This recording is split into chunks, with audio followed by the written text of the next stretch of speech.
Support for fertility-related health in the workplace is getting so much more airtime these days, with many, many more employers talking about it. And some of those employers are really leading the way to support all genders at work, whereas others are pretty much still at the start of their journey.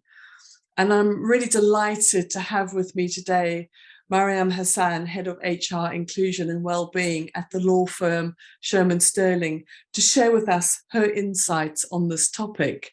So, Mari, why is focusing on fertility-related health important to Shearman Sterling at this time? Yes, thanks. That's a really good question. And I think this is really part of our journey as an organisation, where we are trying to attract and retain the best talent. We're a real people business in terms of, sort of having top talent in our organisation.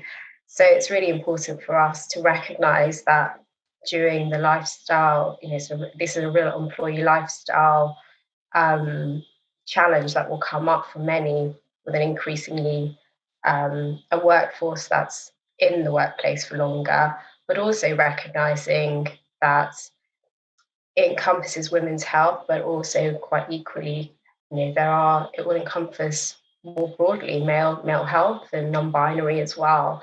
And so recognizing that from an inclusion perspective and creating the right support when we know it can be physically and mentally quite challenging if you do experience these sort of challenges around fertility health, that we should really start to help employees through that and support them as well, just to ensure that we are creating that environment. So it feels very natural to us to start to look at this and be on this journey.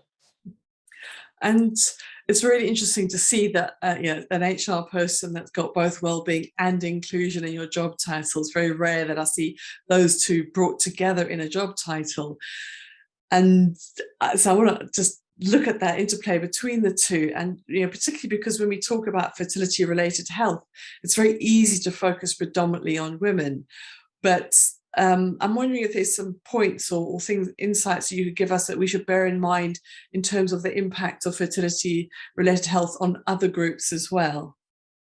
Yeah, I'm really grateful to have that role, because I can naturally take a very holistic approach to how I see this when I'm looking at benefits, when I'm looking at policies, with my diversity and wellbeing hat on as well.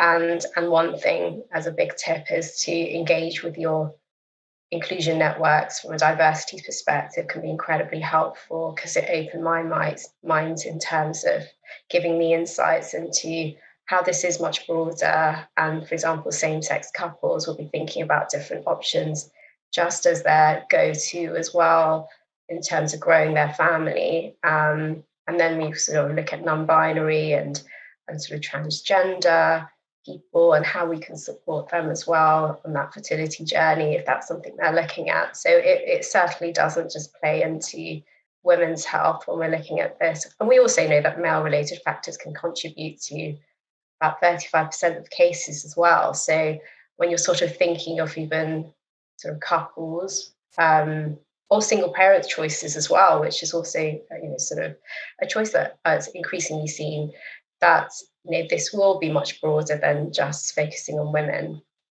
So I think we can learn a lot from sort of engaging with our workplace and listening to the broad discussions around how this impacts different groups from different backgrounds as well.